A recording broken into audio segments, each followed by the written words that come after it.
hantu. Ini pemburu hantu. Alhamdulillah sama bergabung Ustaz. Ada Ibu Yayu, ada Mas Gunawan Saputro. Mas Gunawan Saputro sedang beringin mempunyai printer hitam. Mudah-mudahan terkabul dengan berkah munajat. Amin ya Allah.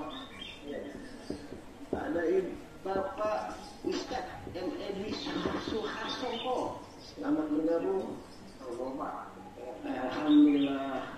Ada Ustaz Zakia. Ini Zakia. Maka mau anak laki atau perempuan ini? Ada Bapak Hadir. Alhamdulillah. Selamat bergabung.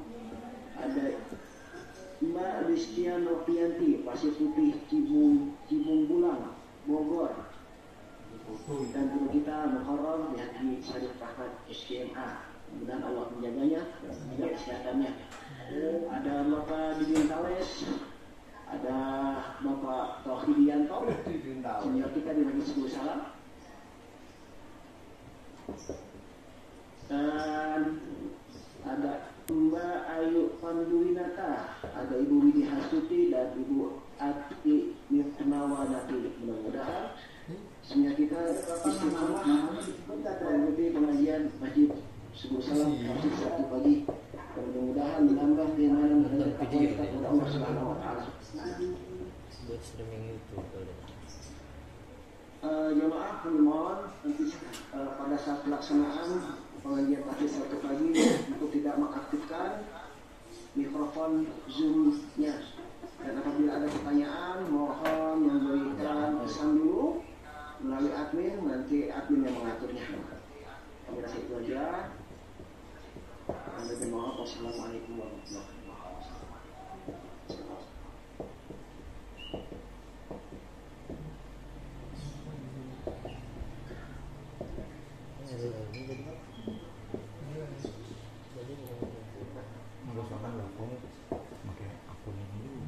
Oh, ada yang tersebut tadi sahabat kami Ustaz Fiano Ansori.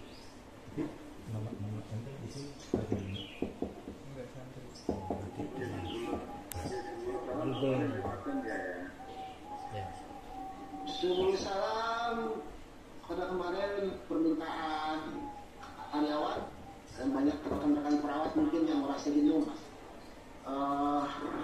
melayani atau perawat pasien COVID karena mungkin batin mereka kering sehingga mereka mendesak untuk membuka sholat Jumat namun darurat hanya kalangan kita aja ya terbatas hanya untuk karyawan tidak untuk orang lain.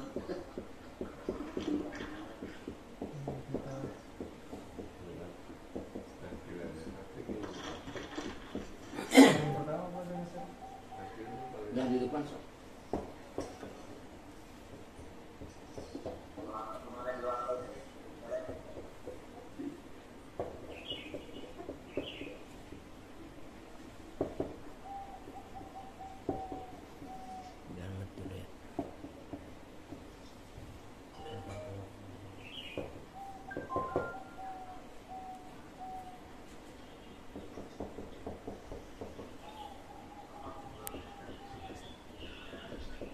Streaming udah itu tuh? Streamingnya belum. Yang tadi ngomong aja lisan. Orang-orang banyak yang mau streaming tapi jadi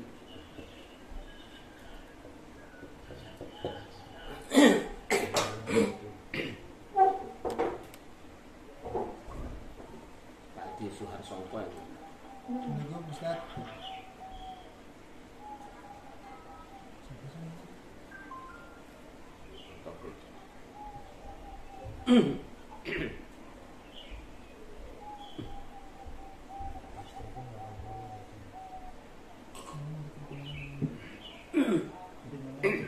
Udah YouTube. Udah masuk. Udah masuk YouTube. Udah. Assalamualaikum warahmatullahi wabarakatuh. Yang terhormat pimpinan Rumah Sakit Umum Daerah Pasar Rebo, Ketua DKM Masjid Subul Salam Rumah Sakit Umum Daerah Pasar Rebo, segenap sesepuh dan bini sepuh, Alhamdulillah pada pagi ini hadir pula saya lihat kepala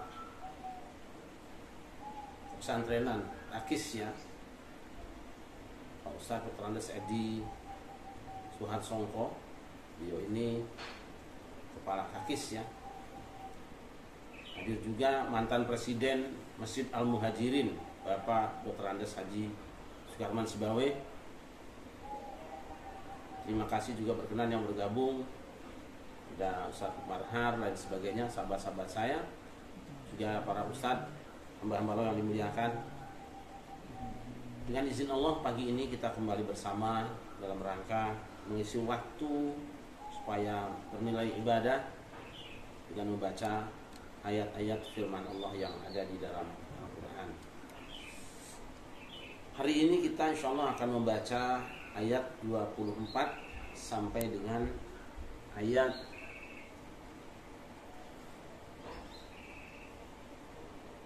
seterusnya saja karena agak panjang. Kita mulai saja dari 24 sampai 24 sampai dengan 28 dari surah Al-Hijr. Surat Al-Hijr itu surat yang ke-15. Surat ke-15 mulai ayat 24 sampai dengan ayat 20 sampai dengan 31 ya. Sampai 31 karena ayat pendek 24 sampai 31.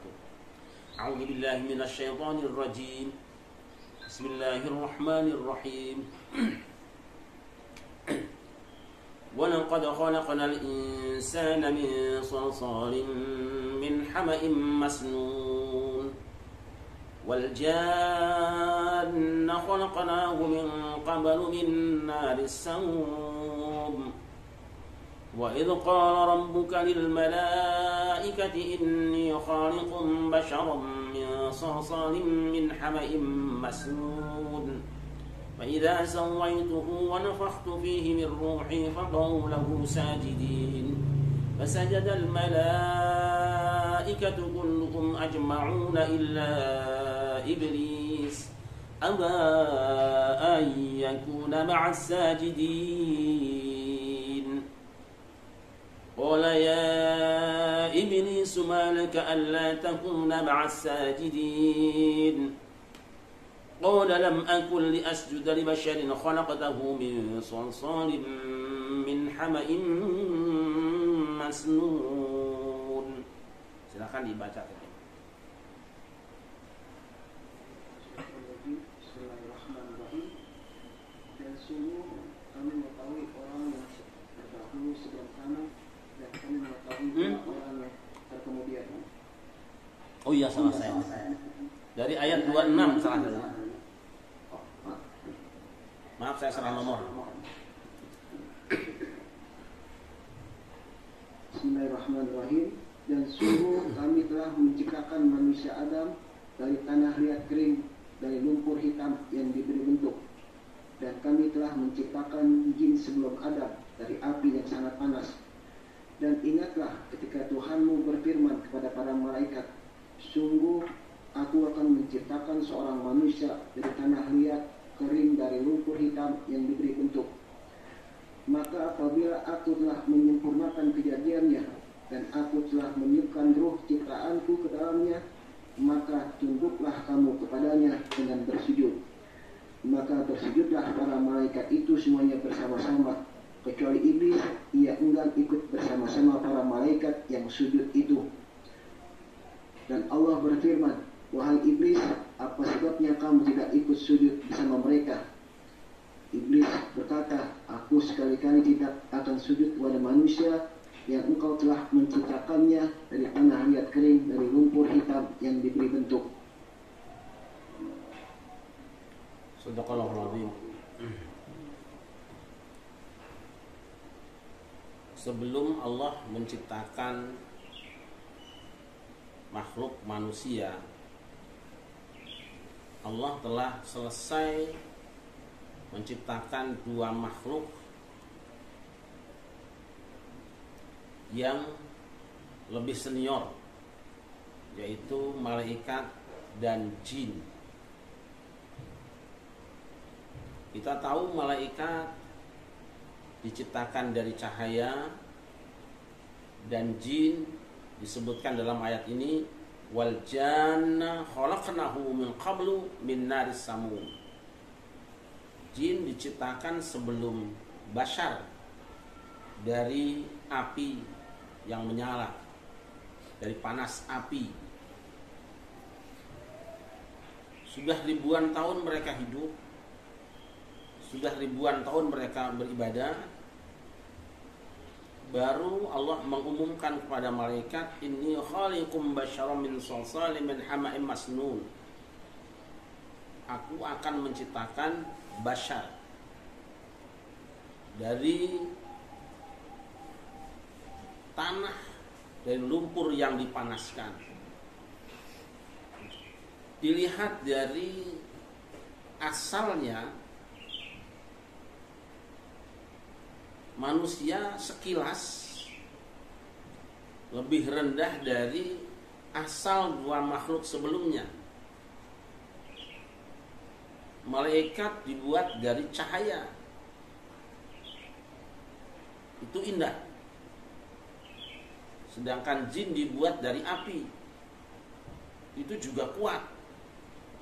Sementara Adam, manusia, dibuat dari tanah yang tidak bisa terbang. Dari sini kemudian kita melihat ada tipologi nasabilah. Kemudian dilihat dari sisi pengabdiannya, tauhidnya, ibadahnya. Malaikat dan jin telah lebih dahulu beribadah pada Allah Subhanahu wa taala. Sedangkan Adam baru diciptakan ketika mereka sudah lama beribadah. Nah, ini kemudian yang oleh mereka dijadikan pertimbangan untuk melihat Adam. Ini dia nih. Ayat yang kita bahas hari ini adalah pembahasan pertama atau cerita pertama atau segmen pertama, urutan pertama di dalam kisah Adam dan Hawa. Jadi bukan yang ada di dalam ayat 30 surat Al-Baqarah, bahwa ketika Allah akan menciptakan Adam, dan ini yang kemudian menimbulkan banyak masalah serta kesalahpahaman di dalam cerita Nabi Adam. Ada juga ngarang-ngarang nanti di dalam kisah itu.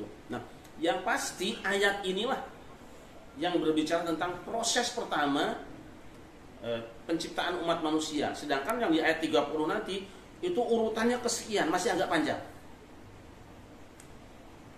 Diumumkan oleh Allah bahwa Allah akan menciptakan bashar, disebut dengan bashar atau basyarah, itu adalah kulit.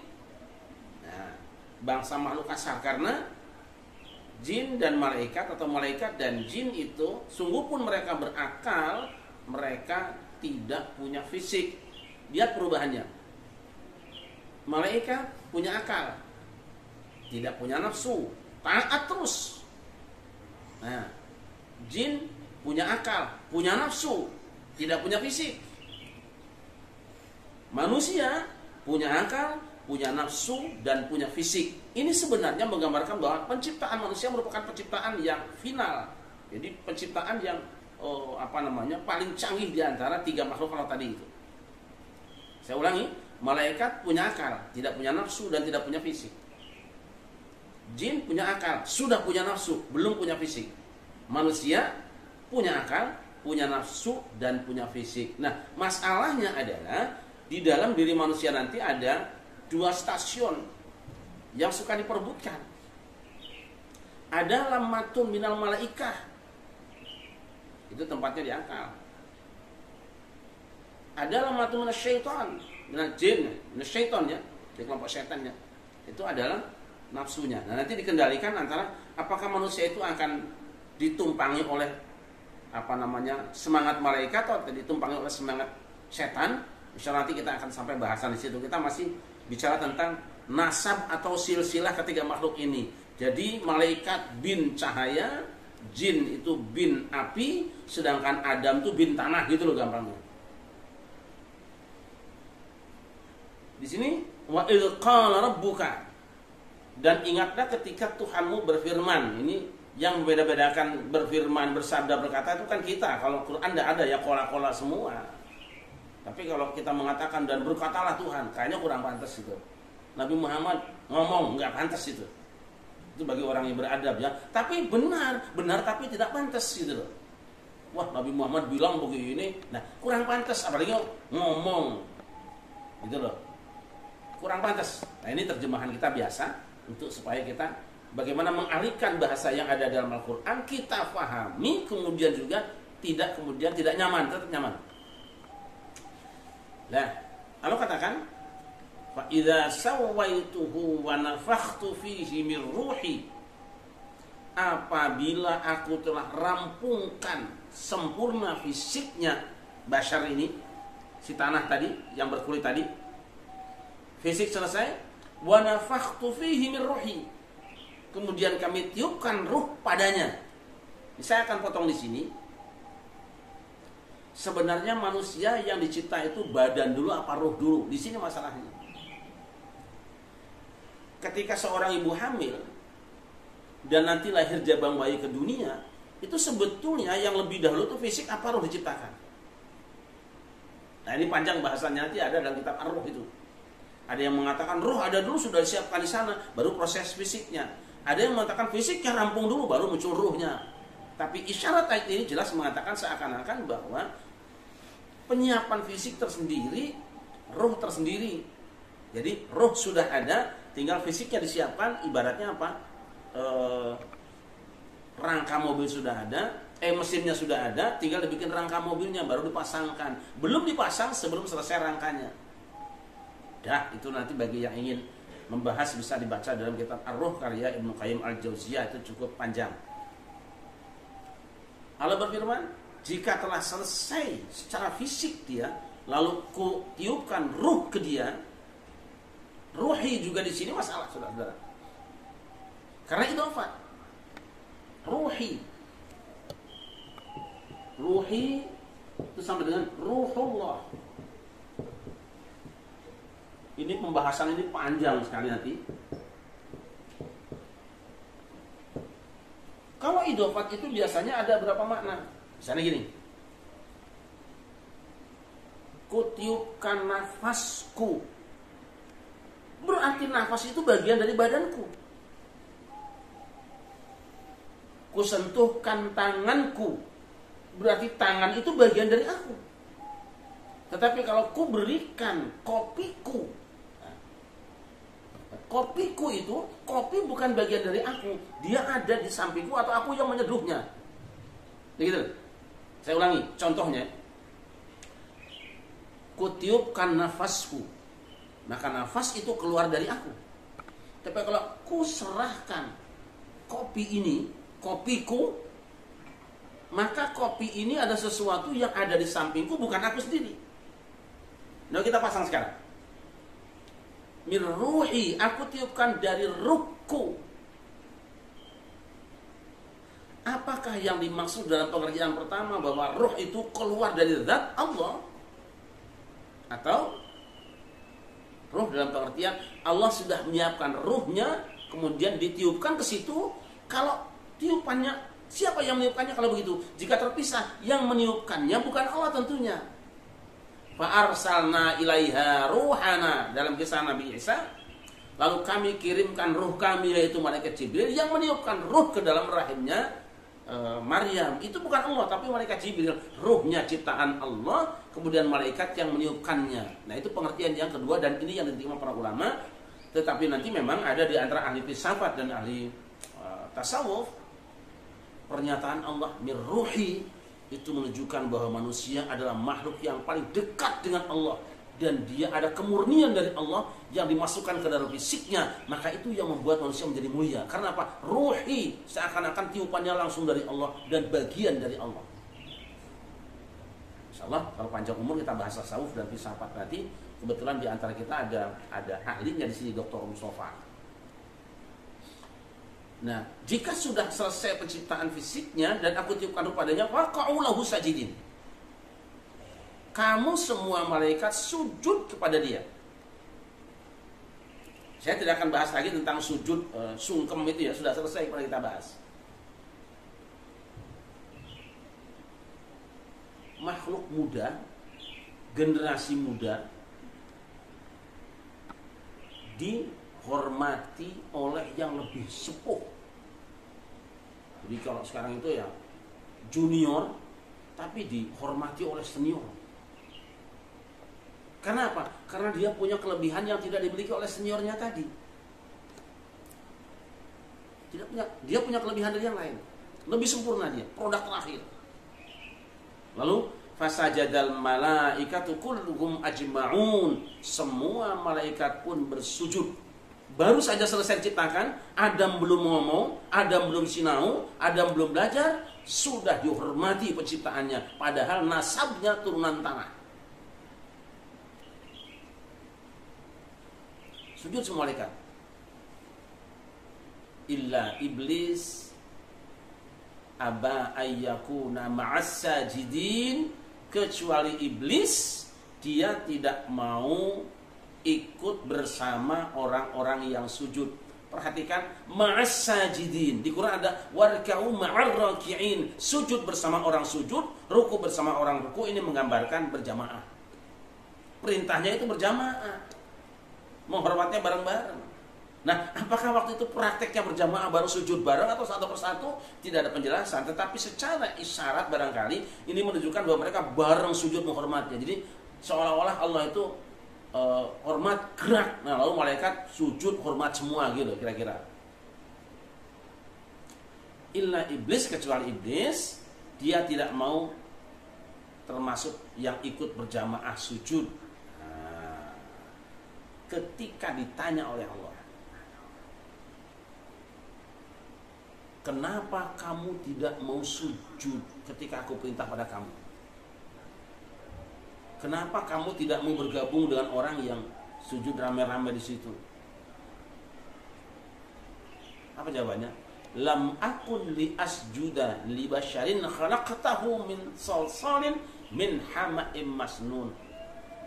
Aku tidak akan melakukan sujud, tidak akan jadi orang yang bersujud, orang pantas sujud menghormat kepada makhluk yang diciptakan dari tanah. Lihat. Jadi dosa pertama di dunia adalah dosa pamer silsilah, dosa pamer nasab, dosa merendahkan orang. Dan ini tidak akan habis sampai hari kiamat. Itu kata Nabi. Kata Nabi ada 4 perkara di umat, di urusan jahiliyah. Jadi perkara yang biasa dilakukan orang jahiliyah yang tidak akan ditinggalkan umatku. Salah satunya at-ta'nu fil ansab, al-fakhru bil ansab, wa ta'nu fil ansab. Jadi bangga dengan turunan dan merendahkan nasab orang lain. Itu kata Nabi tidak akan habis sampai hari kiamat. Dan tidak akan ditinggalkan oleh umatku. Itu adalah perkara jahiliyah. Oh, berarti kalau ada orang yang tiap hari cuma sibuk nyusun silsilah, kemudian digunakan untuk merendahkan orang lain, kamu kan turunan anak si Jambu Atah, kamu kan Jair bin Bakar misalnya, maka sebenarnya ini dia ahli waris dari iblis, pembuat dosa pertama yang telah menghina Adam. Kita yang direndahkan tidak usah merasa rendah. Kalau kita dibilang kamu turunannya jelek, kamu turunannya rendah, darahmu tuh nggak biru. Nah, yang darah biru itu cumi sotong sebetulnya itu. Cumi sotong. Kita direndahkan orang misalnya, tidak apa-apa. Alhamdulillah, berarti saya turunan Nabi Adam dan kamu turunan. Nah, itu dia. Tidak usah disebut lah. Kemarin memuliakan. Ini dosa pertama, kesombongan, pamer silsilah, pamer nasab. Dan ketika dia merasa lebih hebat dari yang lain, lalu digunakan untuk merendahkan orang lain. Ini mungkin satu saat akan muncul. Karena ingin disebut mulia, maka mereka menyibukkan diri dengan membuat istilah-istilah yang tidak pernah ada di dalam Al-Quran maupun hadis. Hamba yang dimuliakan, apa hukumannya? fakhruj minha fa innaka rajim. Keluarlah kamu dari surga ini. Coba kita selama ini beranggapan bahwa Adam itu masuk ke surga. Teksnya dalam Al-Quran itu al-jannah. Seolah-olah Adam dimasukkan ke dalam surga dan tadinya tidak di surga. Itu pemahaman terhadap ayat bahwa al-jannah itu di tempat lain di luar bumi. Ini tidak apa-apa, namanya kajian. Kita mencoba mengkritisi sedikit pandangan para ulama dan memberikan juga perimbangan dengan pendapat yang berbeda dengan yang selama ini. Jadi dari teks ini fakhruj minha, keluarlah kamu dari dalam surga. Berarti saat itu malaikat, jin, manusia atau Adam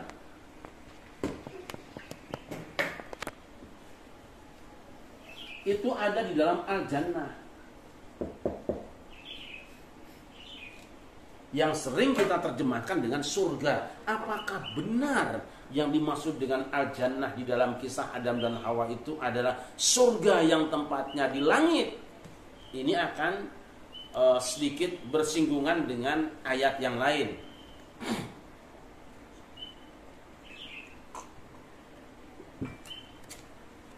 Ayat tadi mengatakan bahwa Adam diciptakan dari tanah. Perhatikan, minha khalaqnakum wa fiha nu'idukum wa minha nukhrijukum taratan ukhra. Dalam surat Thaha, dari bumi kamu diciptakan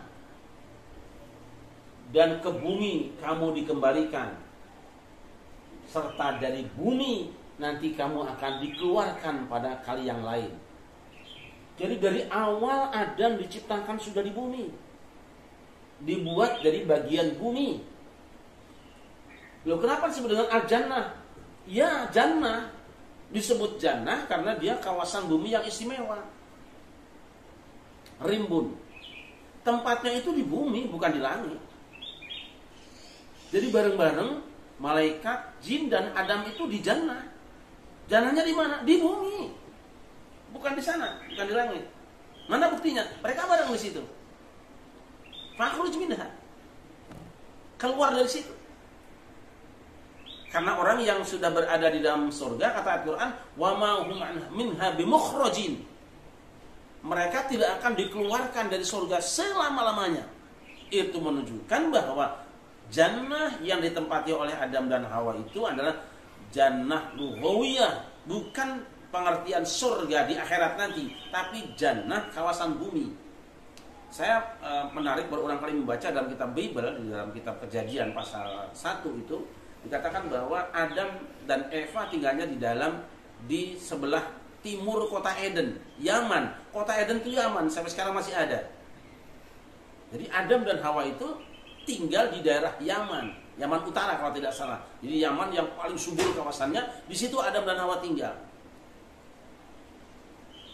Ini kita akan bedakan antara kajian tafsir dengan kalau ceramah ya. Kalau ceramah itu kan kita boleh menggambarkannya Adam jatuh dari langit. Nah, jadi malaikat, jin, dan Adam tinggal satu tempat di dalam al-jannah.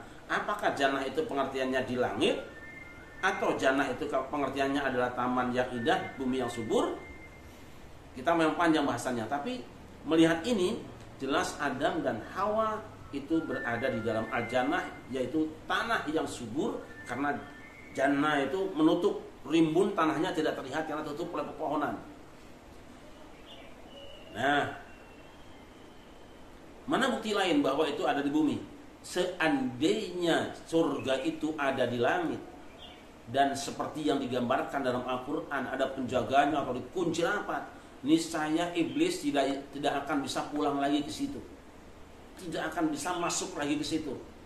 Sebab iblis itu pendosa tidak akan bisa masuk surga. Ini berarti yang dituju dengan jannah di dalam kisah Adam adalah benar-benar di kawasan bumi, tapi bumi yang sangat subur. Ruj minha fa innaka rajim. Keluarlah kamu hai iblis dari jannah ini, dari kawasan ini, dari komplek ini, atau kamu keluar sajalah ke luar negeri atau kemana, jangan tinggal di sini terus, sana pergi aja, cari tempat yang tandus. Ini kan daerah subur gitu loh ibaratnya. Jadi status dia sebagai warga negara itu dicabut lah oleh Allah Subhanahu wa taala, itu dicabut kewarganegaraannya karena dia sudah melakukan tindakan yang menistakan peraturan gitu loh kira-kira. Nah, kesalahan iblis adalah dia satu menentang kebijakan yang maha kuasa. Dan ini kemudian menjadi model bagi sekelompok manusia yang di mana saja mereka berada cenderung menentang kebijakan pemerintah. Ini model. Apa yang sudah diputuskan oleh sebuah negara atau apa yang disepakati oleh badan dunia, lalu ada sekelompok yang melanggar, sebenarnya masuk dalam kategori ini. Yang kedua, kesalahan iblis itu adalah apa? Merendahkan orang lain. Jadi maunya mereka itu kalau jadi pemimpin itu ya anak orang begini. Ini kan bong cilik ini. Dia bukan anak kolong. Dia bukan anak tokoh, bukan anak pimpinan partai, bukan apa. Lalu dia memimpin jadi lurah misalnya atau jadi apa saja gitu. Nah, si iblis atau orang-orang yang kemudian menjadi warga negara iblis atau bertipe iblis, pasti dia akan melakukan penistaan, penghinaan. Apalagi Adam kan tidak bisa terbang. Kalau jin bisa terbang, malaikat bisa terbang, Adam tidak bisa. Deso bener. Kemudian ibadahnya kurang lagi. Orang baru jadi belum ibadah. Nah, nanti akan kita sampai bagaimana kelompok lain ketika malaikat merasa bahwa dia lebih layak karena dia lebih banyak ibadah. Jadi jangan kaget kita kalau apabila dalam satu kelurahan atau kecamatan atau satu negara bahkan ada pemimpin yang muncul dari komunitas rakyat kecil, wong cilik, kemudian ada kelompok yang merendahkan dia, cenderung terus mengkritik dia tanpa alasan, cenderung menolak kebijakannya karena berangkat dari ini. Jangan kaget. Itu adalah ahli warisnya. Seperti pernah kita bahas dalam bahasan 247 Al-Baqarah juga. Seperti ini nih. Akibatnya apa? Fakhruj minha fa innaka rajim. Status si iblis itu menjadi si marjum. Asalnya marjum itu dilempar batu. Jadi orang yang dicampakkan dia. Cabut status warga negaraannya di dalam al-jannah itu oleh Allah. Karena orang seperti ini tidak pantas, tidak bisa hidup rukun, tidak menghargai orang lain. Selalu adigung-adiguna. Wa inna 'alaika la'nah ila yaumiddin. Dan sampai hari pembalasan nanti kamu ditimpa kutukan, statusnya sebagai al-mal'un, orang yang terkutuk.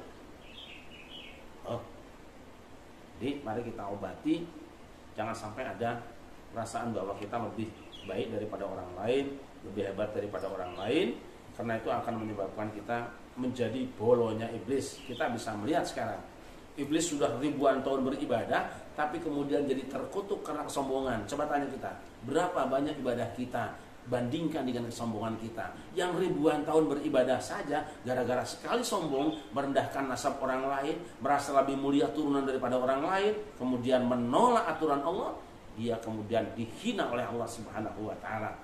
Kita renungkan, apakah di dalam kehidupan kita hari ini ada orang-orang seperti itu, atau jangan-jangan kita termasuk dalam yang model itu? Kalau iya, kita tinggal menunggu nanti akan berkumpul dan bersama-sama dengan iblis, dengan setan di dalam neraka. Kita sudah tahu calon teman kita siapa sebetulnya dari perilaku kita sekarang. Kalau mereka tidak banyak bicara, tidak melihat dia anak muda, dia orang tidak punya nasab hebat, yang nyatanya dia yang diciptakan Allah untuk makhluk terakhir dan Allah perintahkan kita tunduk ke dia, ya lakukan saja. Lalu ketika sudah berstatus sebagai mal'un, iblis, memang iblis ini banyak bicara, ngomong terus. rajin bikin postingan, rajin nulis di medsos, rajin banget, nah gitu loh. Iblis itu begitu tuh, orang bisa jaga canggung. Dia bilang sama Allah, qal Rabbi fa'anzirni ila yaumi yub'atsun. Ya Tuhanku, beri tangguh aku sampai hari manusia dibangkitkan nanti, sampai hari kebangkitan. Ini luar biasa. Dia minta diperpanjang masa jabatannya. Seharusnya dia pensiun waktu itu. Dia minta diberi umur panjang lagi. Dan umur yang panjang itu bukan untuk apa-apa, bukan untuk memperbaiki diri. Untuk apa? Aku ingin ngajak teman. Aku ingin ada di antara anak cucu Adam dan Hawa nanti yang bisa ikut jadi anggotaku, jadi temanku, jadi rekanku. Jadi minta umur panjang itu boleh, tetapi menjadi tidak baik kalau minta umur panjang tidak disertai dengan niat untuk memperbaiki diri. Kirain mah iblis yang minta umur panjang sampai kiamat itu mau digunakan untuk beribadah, menghapus kesalahan yang kemarin. Tidak, malah dia mau nambah teman supaya masuk neraka itu ada konconya, tidak sendirian. Nah, ini kan bahasa orang sekarang. Wah, ya mendingan di neraka kan banyak artisnya. Ini dia iblis nih dia. Dia tuh mencari teman, cari teman masuk neraka. Kan sekarang orang-orang canda seperti itu, biasa ada yang bercanda, lah di surga mah nggak usah kiai-kiai yang bongkok-bongkok, yang jelek-jelek katanya. Tapi kalau di surga kan banyak artisnya. Ya ngono, nek artisnya apik ya swarga juga. Kiai nek ora bener ya neraka ae. Minta tangguh lagi, penangguhan lah gitu kira-kira. Ya diberi tangguh oleh Allah sampai hari kiamat, tidak akan mati, umur panjang. Tetapi di umur yang panjang ini dia bukan menggunakannya untuk bertobat kepada Allah, malah konon pernah dicoba gitu, iblis itu berusaha untuk mendapat ampunan Allah. Terus jawaban Allah gampang saja. Gimana? Ya sudah, kamu sekarang sujud cari kuburan Adam, sujud di situ. Iblis itu ketus banget jawabannya. Nah, waktu hidupnya saja aku nggak mau sujud, ngapain mulu sudah mati. Nah ini dia nih. Iblis itu memang bahasanya nggak pernah enak gitu loh. Kalau melihat orang itu jelek terus, tapi sebenarnya bukti bahwa dia itu sangat jelek. Diberi waktu sampai hari kiamat, tidak akan mati. Diberi kesempatan untuk mencari banyak teman. Dan kelihatannya iblis ini termasuk makhluk yang istiqomah gitu loh. Istiqomah. Dia janji akan menggoda, tiap hari menggoda, tidak pernah melanggar janjinya dia itu. Tidak pernah melanggar janji untuk melakukan kejahatan.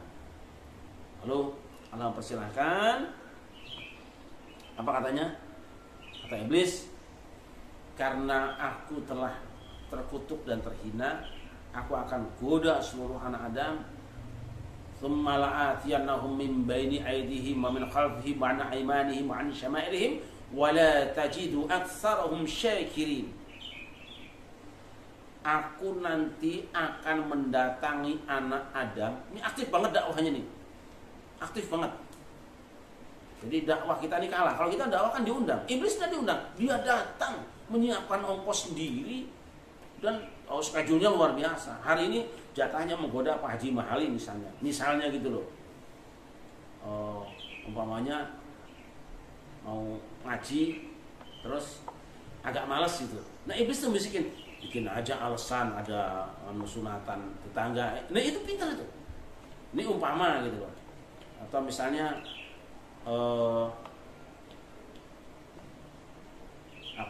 dari streaming, dari pagi tidak hidup, itu iblis langsung bisik.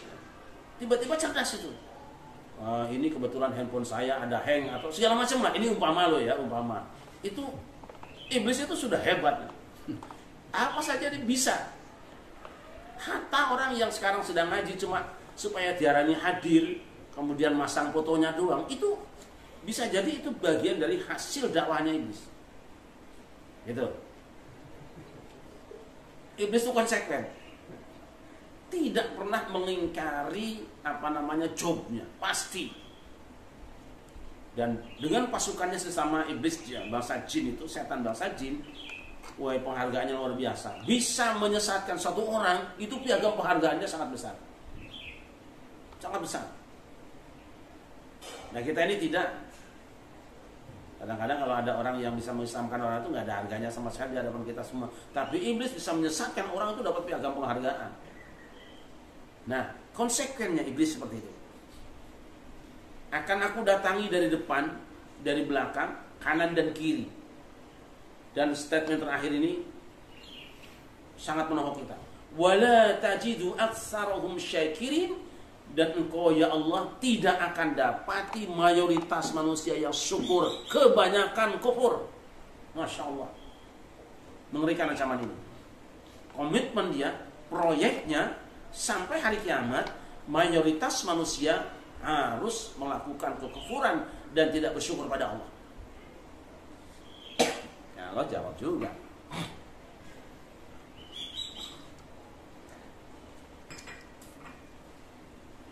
Inna ibadi laysa laka 'alaihim sultan illa man ittaba'aka minal ghawin. Kamu tidak punya kekuatan apa-apa menggoda hamba-hambaku. Enggak kuat kamu.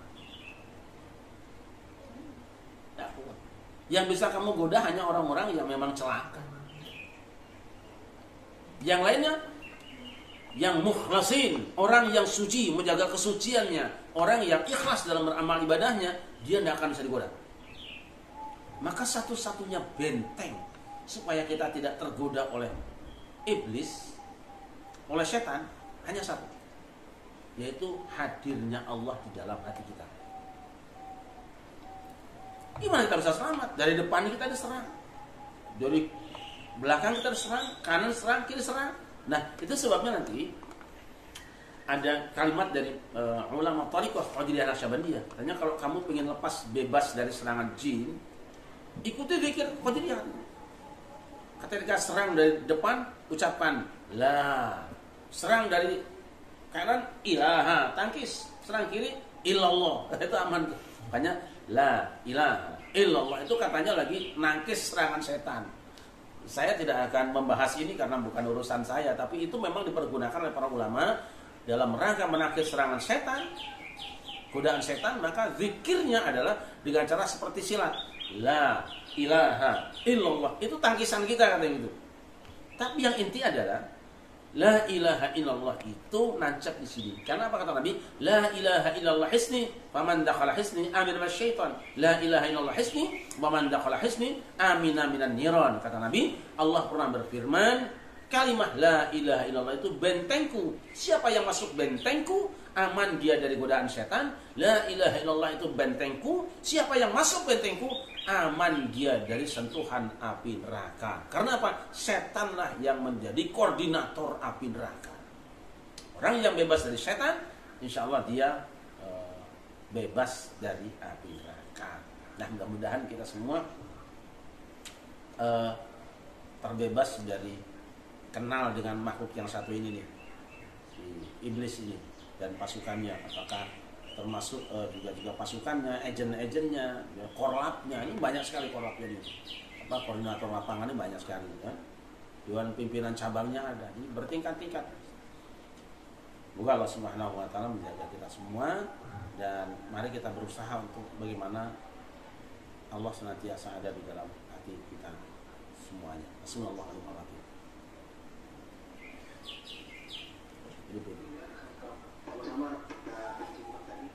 Tidak ini biar rekam semua.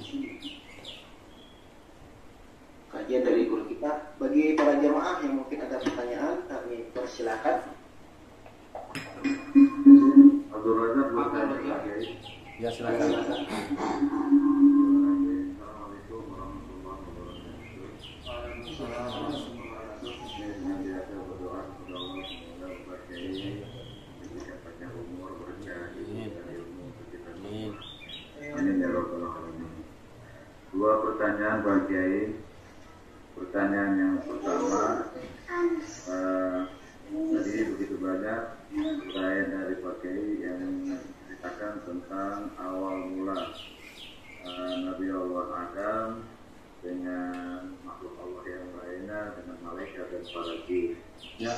Dengan cerita seperti itu yang menjadi kebimbangan kami itu bagaimana menghubungkan ayat ini dengan Al-Baqarah ayat 30 saat beberapa waktu yang lalu kita sudah pelajari. Bagaimana cara memadukan ayat ini menjadi satu pemahaman yang utuh yang dipisahkan, yang satu di surat Al-Hijr, yang satu lagi di surat Al-Baqarah. Pertanyaan yang kedua Pak Kiai, terkait dengan kesalahan pemikiran kriteria iblis ini, salah satunya adalah menentang kebijakan Allah Subhanahu wa Ta'ala. Ini mohon maaf terkait dengan PPKM saat ini Pak Kiai, pengurus masjid agak bimbang hari ini Pak Kiai. Satu sisi kita harus menghargai kebijakan yang dibuat oleh pemerintah demi menyelamatkan bangsa dan negara.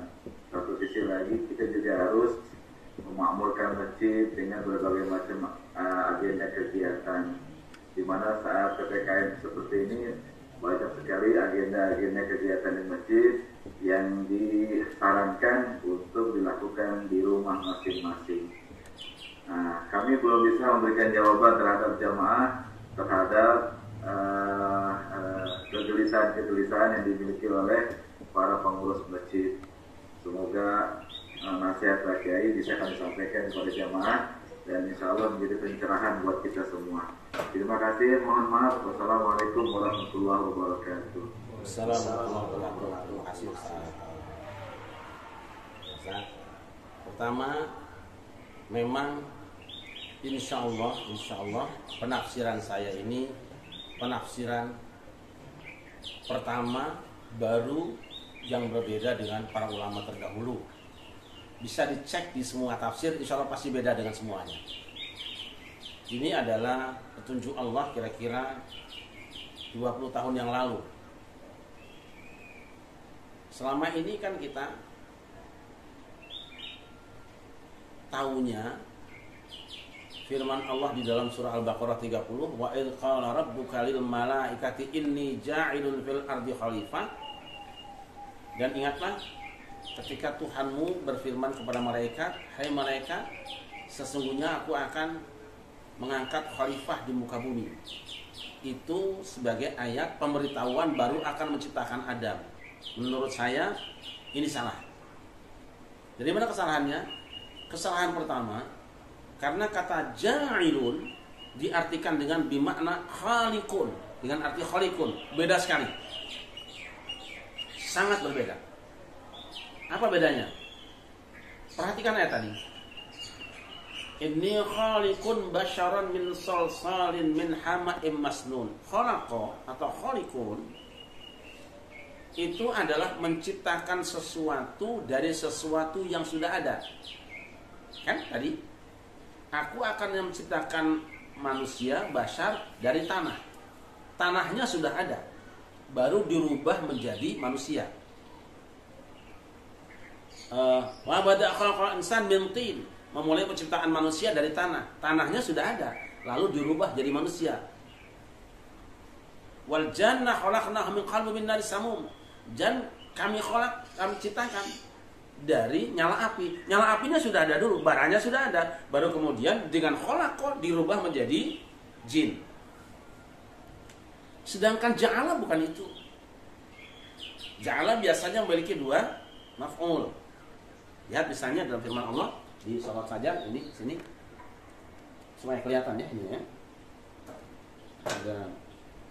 Ada spidol yang bagus yang sudah habis. Nah, perhatikan ja'ala bedanya. Kalau ja'ala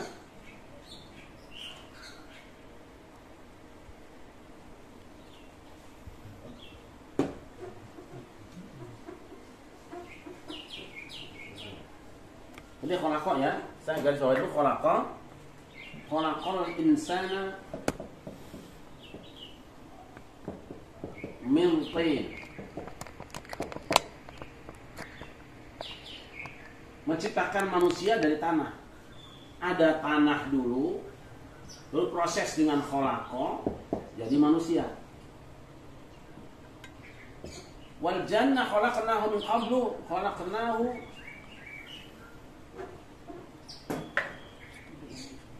wal jannah khalaqnahu min qablu min nar samum. So, nanti ayat lain khalaqal janna min marji min nar. Jadi jin kami ciptakan dari nyala api. Jadi apinya sudah ada, lalu diproses dengan khalaqah berubah menjadi jin. Ini khalaqah. Nah, sedangkan ja'ala itu bukan khalaqah, sangat jauh berbeda. Karena ja'ala tidak berhubungan dengan penciptaan, tidak berhubungan. Dia hanya fungsi. Ini yang mungkin di seluruh tafsir tidak ada, insyaallah. Saya tidak mengatakan saya benar, tetapi ini yang Allah tunjukkan pada saya 20 tahun yang lalu, sudah saya tulis. Sedangkan ja'ala itu adalah sesuatu yang sudah ada dan sempurna baru difungsikan. Misalnya lihat di Quran. Alladzi ja'ala lakumul ardo firasyan.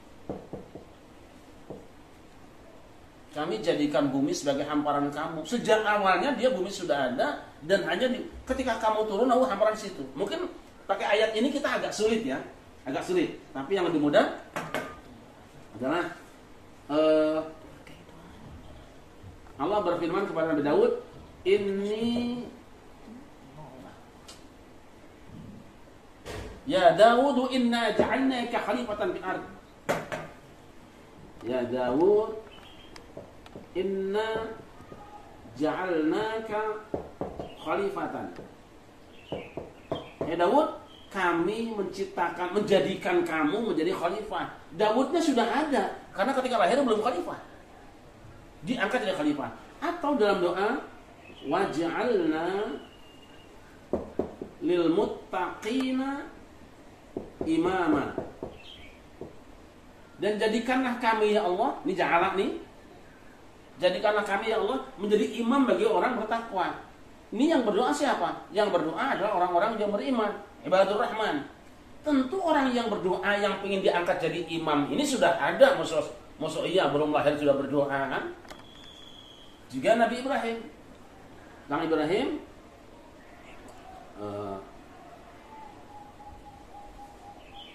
ini kata Allah, inni ja'iluka linnasi imama. Hai Ibrahim, aku menjadikan kamu imam bagi manusia. Yang dijadikan imam itu Ibrahim. Ibrahimnya sudah lama ada, baru diangkat. Nah, digunakan kata ja'ala. Artinya apa? Ja'ala itu bukan menciptakan, tetapi menfungsikan. Atau apa sih?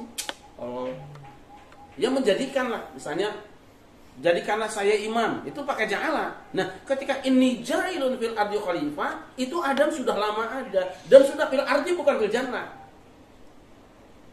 Walaupun pengertian jannah itu juga adalah fil ardi, tetapi ini sudah di kawasan bumi secara umum, dia sudah keluar dari bumi yang tidak istimewa lagi, yang berbeda dengan yang tadi itu. Jannah itu kawasan bumi yang istimewa, dia sudah keluar, baru di situ inni ja'ilun fil ardi khalifah. Hai malaikat, hari ini aku akan mengangkat seorang khalifah di muka bumi. Itu sebabnya mereka protes. Atau ja'alu fiha ma yufsidu fiha ismuka. Adakah engkau akan mengangkat orang yang menciptakan kerusakan dan menumpahkan darah jadi khalifah di muka bumi? Silakan kami orang-orang yang rajin bertasbih, bertahmid, bertakbir. Masukkan engkau. Loh, di sini kemudian muncul tafsir ngarang lagi. Mohon maaf ya, tafsir gatuk-gatuk. Apa kata mereka? Kenapa malaikat bertanya kepada Allah tentang makhluk yang akan menciptakan kerusakan dan menumpahkan darah? Itu karena dulu pernah terjadi di muka bumi ini, pernah dipercayakan kepada kelompok bangsa jin supaya ngurus bumi, lalu mereka saling membunuh. Tapi ini dongeng, cerita ini dongeng. Hadisnya palsu ini. Kita tidak perlu dengan itu kok. Selesai dengan Quran sebenarnya. Lalu apa yang menyebabkan mereka kok bertanya tidak setuju kalau yang diangkat jadi khalifah itu yang menumpahkan darah dan suka membunuh, merusak itu? Dari mana? Ini yang mereka tanyakan adalah kekhawatiran kalau yang diangkat jadi khalifah itu adalah Qabil. Karena Qabil sudah menumpahkan darah, itu ada di dalam surat Al-Maidah. Jadi kekhawatiran itu, yang menumpahkan darah itu bukan yang lain-lain, bukan dongeng-dongeng. Tapi ketika Qabil dan Habil sudah bersama Adam di bumi, terjadi pembunuhan, baru Allah mengatakan akan angkat seorang khalifah. Nah, malaikat khawatir, jangan-jangan yang diangkat jadi khalifah itu Qabil, si pembunuh itu. Nah, itu ya. Jadi prosesnya Adam ciptakan, malaikat sujud, iblis diusir, lalu Adam digoda lagi oleh iblis, sudah makan buah larangan, terusir ke bumi, beranak pinak, sudah besar anaknya, terjadi pembunuhan, baru diumumkan akan mengangkat seorang khalifah oleh Allah. Loh, tapi kenapa kok dalam Al-Baqarah suruh sujudnya Adam itu ada di ayat 34? Nah, di situ saya menemukan kaidah sendiri dari Al-Quran. Insya Allah mudah-mudahan ini bisa dipakai. Yang belum pernah lah, insya Allah ya. Perhatikan ayat 30. Wa idz qala rabbuka lil malaikati inni ja'ilun fil ardi khalifah. Ini ayat 30. Jadi pengumuman akan mengangkat seorang khalifah itu ada di ayat ke-30. Sementara perintah sujud pada malaikat ayat 34. Ini 30 nih. Wa idz qulna lil malaikati isjudu li Adam. Ini ayat 34. Ya. Nah, tadi ayat ini sama dengan ayat 28 di surah Al-Hijr. Wa idz qulna lil malaikati inni khaliqun basharan fa idza sawaituhu wa nafakhtu fihi min ruhi faq'u lahu sajidin. Ini ayat 28 ya, 28 Al-Hijr sama dengan ayat 30. Dan ingatlah ketika perintahkan sujudlah pada Adam. Jika kami tiupkan roh padanya, faq'u lahu sajidin, sujudlah pada Adam. Ini tidak ada di surah Al-Hijr. Tidak ada. Adanya cuma di Al-Baqarah. Pertanyaannya, kenapa kok di sini pengumuman khalifah dulu, pengangkatan khalifah, baru kemudian perintah sujud? Kalau merujuk kepada surah Al-Hijr, perintah sujud dulu. Karena apa? Baru saja Adam jadi sudah sujud. Sedangkan di ayat 34 Al-Baqarah, perintah sujud itu setelah Adam pinter. Ya, pinter. Ayat 31 sudah diajari Allah. Berarti sudah lama hidup. Itu menunjukkan bahwa peristiwa yang ada di dalam ayat 30 sampai 33 itu lebih dahulu belakangan daripada ayat yang ini. Jadi bacanya dibalik. Ayat 34 dulu sampai berikutnya, baru nanti balik ke ayat 31. Kok bisa? Bisa, karena ada alatnya. Apa alatnya? Wa'il. Wa'il ini adalah ataf tetapi tidak mewajibkan tartib. Seakan-akan begini. Dan ingatlah ketika Tuhanmu berfirman pada malaikat, aku akan menjadikan seorang khalifah di muka bumi. Dan ingatlah peristiwa sebelumnya. Itu. Kok mati?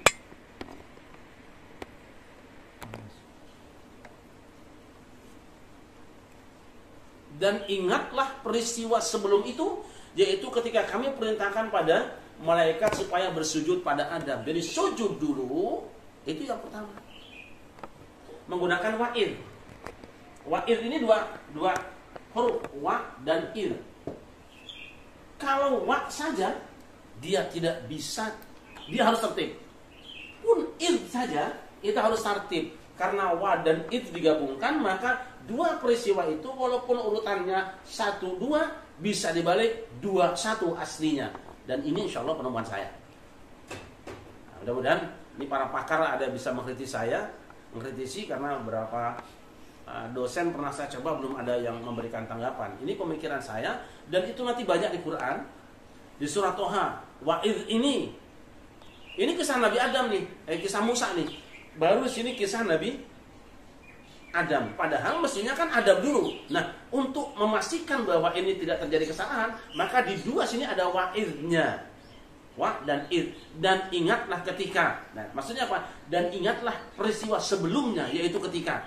Dengan ini sama selesai persoalan. Kita tidak butuh dengan dongeng bahwa dulu pernah ada malaikat yang ada jin yang merusak. Kita tidak perlu dongeng bahwa ada yang mengatakan Allah ngasih tahu bahwa nanti yang akan diciptakan itu makhluknya akan merusak.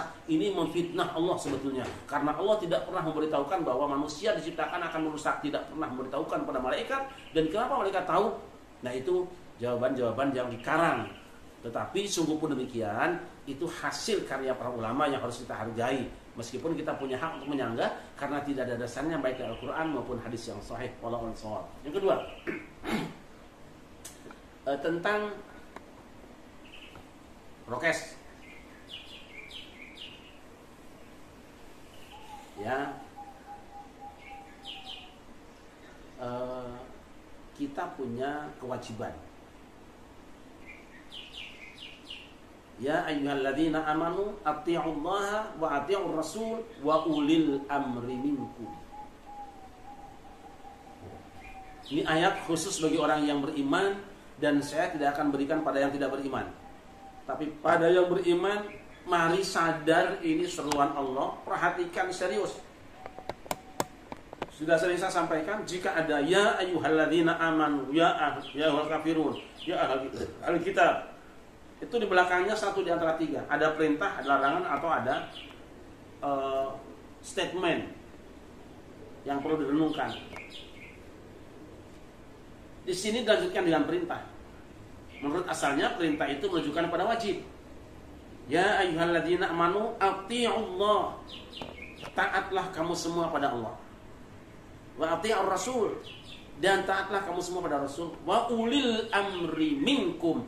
Meskipun tidak pakai wa'ati'u, tetap itu menunjukkan wajib taatnya. Kenapa tidak menggunakan ati'u? Itu menunjukkan bahwa ulil amri itu ketaatannya dibatasi oleh jika yang mereka sampaikan itu dasarnya ada dari Allah dan Rasulnya.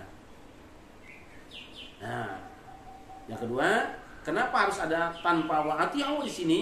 Itu menunjukkan bahwa ulil amri berhak berijtihad, menetapkan kebijakan sendiri yang tidak ada di dalam Al-Quran dan As-Sunnah jika ada peristiwa yang memang belum pernah terjadi pada masa turunnya Quran dan hadirnya Sunnah.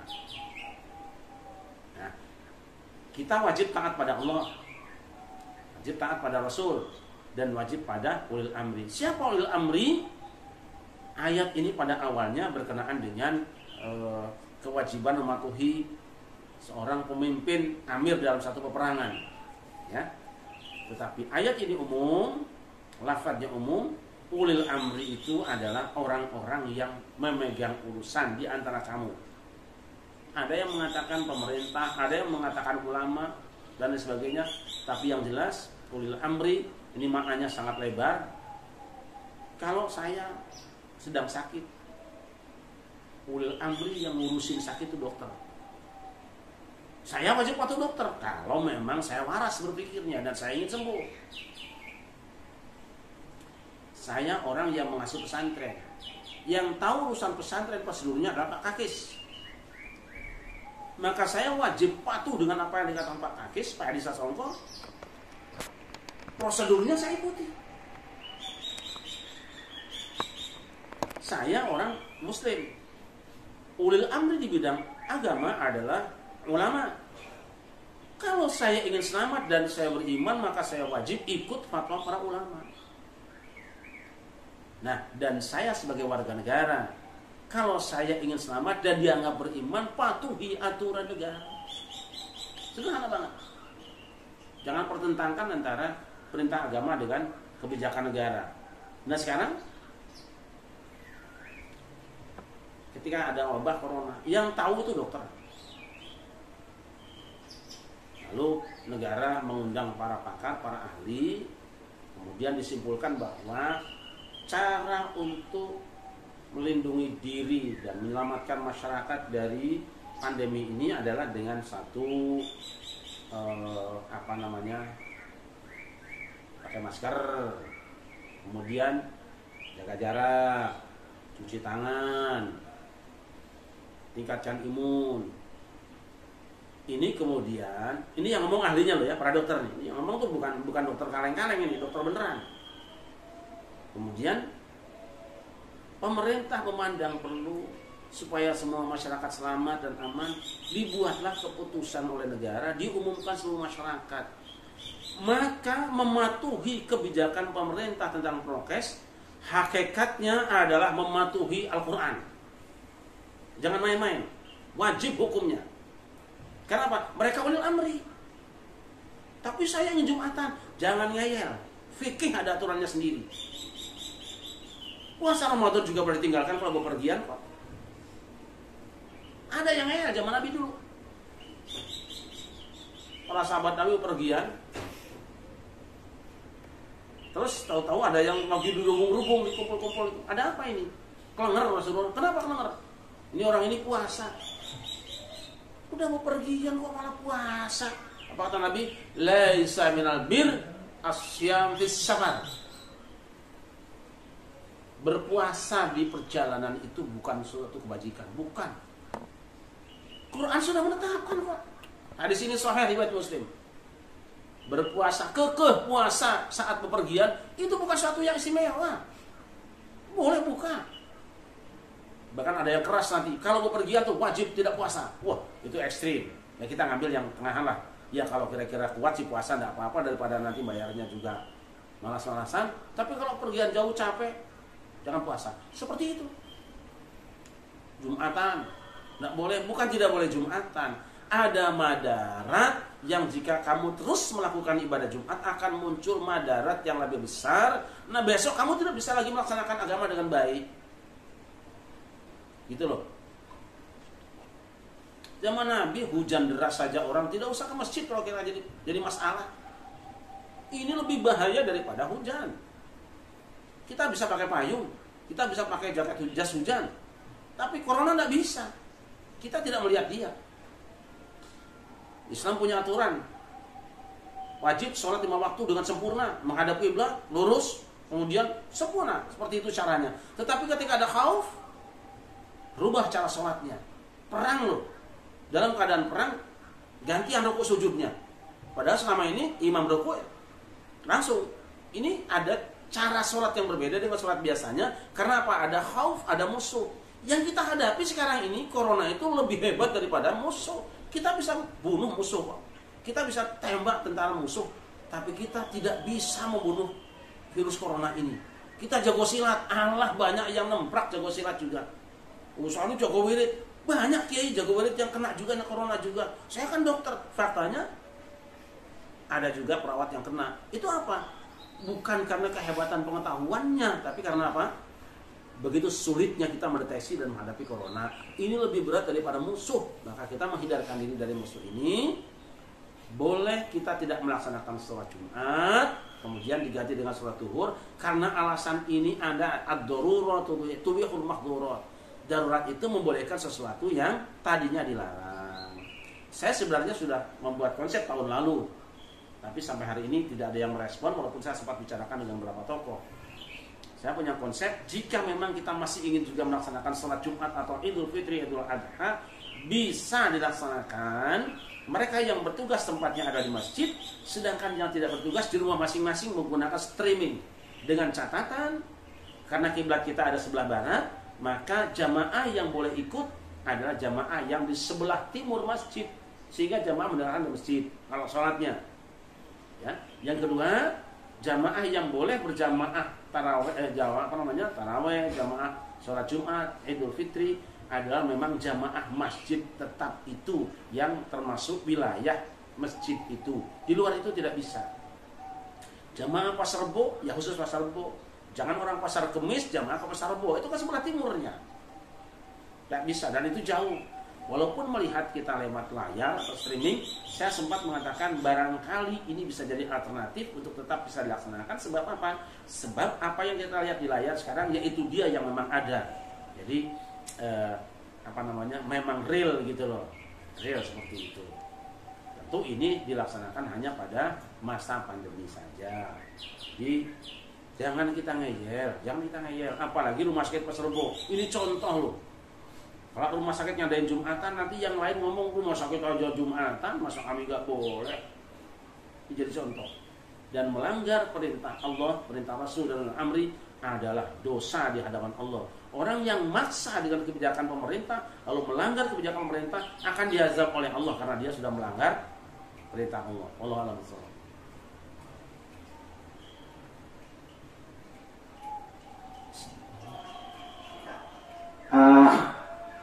Maaf, ini ada pertanyaan dari Bapak Ustaz Edi Suarsono dan Ustaz Ahmad Abdul Asok. Izin bertanya, bagaimana menyikapi sesama muslim yang bersikap keras dalam dakwahnya, sementara kami ingin merangkul sesama umat manusia dalam memberikan ukhuwah Islamiyah. Itu pertanyaan dari Ustaz Edi Suarsono. Lalu pertanyaan kedua dari Ustaz Ahmad Abdul Asok. Assalamualaikum Abi. Izin bertanya, bagaimanakah prosesnya Adam ke bumi? Yang biasa di kajian Nas itu memang sudah di bumi, walaupun di tempat yang istimewa. Apakah diusir dalam artian migrasi pindah benua seperti itu? Ya, mohon dijawab pertanyaan. Pak Akis, Pak Edi Suarsono, terima kasih berkenan bergabung. Mudah-mudahan beliau terus bisa mengawasi lah, bisa mengoreksi apa yang kurang-kurang dari pembahasan kita. Bagaimana menyikapi keragaman karakteristik ceramah yang berbeda. Kita ingin membedakan antara yang keras dalam penyampaian dan orang yang sembrono dalam menyampaikan dakwah. Kalau yang keras itu kan karakteristik, kalau sembrono kan biasanya kebodohan. Kalau yang keras itu cara penyampaian. Tapi kalau yang kasar dengan bahasa yang menghina, itu bukan keras, itu kejahatan. Nah, kita sudah punya pakem. Ud'u ila sabili rabbika bil hikmati wal mau'izatil hasanati wajadilhum billati ahsan. Ini 3. Ajak mereka, seru mereka. Kata ud'u ini mungkin bapak-bapak ibu-ibu sudah tahu. Da'a yad'u, dakwatan, du'aan itu dari da'ayat. Dalam kaidahnya kalau bahasa Arab definisinya dakwah, doa itu da'ayat itu talabul fi'li minal adna ilal a'la. Tuntutan mengerjakan yang diajukan oleh yang lebih rendah kepada yang lebih tinggi. Kalau al-amru itu perintah. Perintah itu tuntutan mengerjakan minal a'la ilal adna. Dari yang atas kepada yang rendah. Tapi kalau dakwah minal adna ilal a'la. Orang di bawah menuntut yang di atas melakukan sesuatu. Itu namanya da'a yad'u. Tapi kalau yang atas ke bawah, amr, perintah, instruksi. Beda tak?